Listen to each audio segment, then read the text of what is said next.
Good morning. I don't have any special thoughts for you this morning. I just want to read a passage from Psalm chapter 33.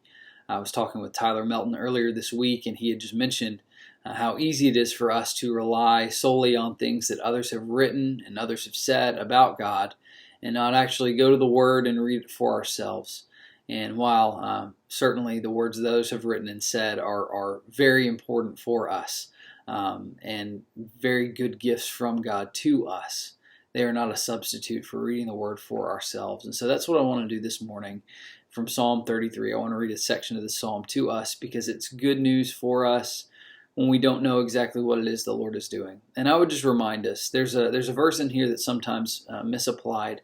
It says, "Blessed is the nation whose God is the Lord, and a people whom he has chosen as his heritage." And I want to be very clear, that is not talking about the United States of America. I want to be very clear about that. This is not speaking about some sort of covenant that God has made with the United States of America. And here's why that's good news. The truth, blessed is the nation whose God is the Lord, the people whom he has chosen as his heritage. That is speaking about the church of the living God. That is speaking about the believers from every nation, tribe, and tongue.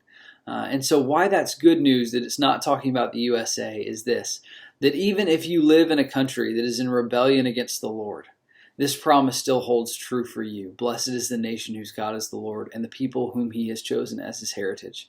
That's not based on your nationality. And so you can live in a nation that's in rebellion against God and still know that the Lord is going to be faithful to you and care for you. So I just want to read from Psalm 33, beginning in verse 4. It says this, "For the word of the Lord is upright, and all his work is done in faithfulness. He loves righteousness and justice. The earth is full of the steadfast love of the Lord. By the word of the Lord the heavens were made, and by the breath of his mouth all their host. He gathers the waters of the sea as a heap. He puts the deeps in storehouses. Let all the earth fear the Lord. Let all the inhabitants of the world stand in awe of him, for he spoke, and it came to be. He commanded, and it stood firm. The Lord brings the counsel of the nations to nothing.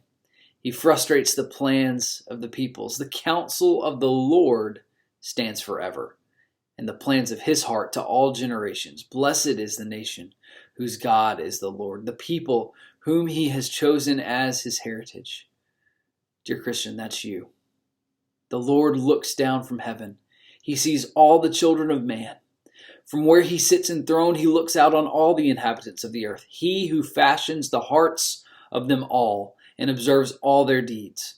The king is not saved by his great army. A warrior is not delivered by his great strength. The war horse is a false hope for salvation, and by its great might it cannot rescue.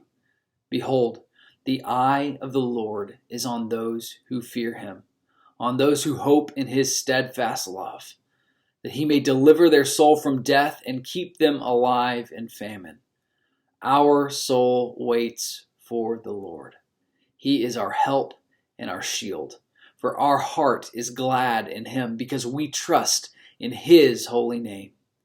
Let your steadfast love, O Lord, be upon us, even as we hope in you. Amen.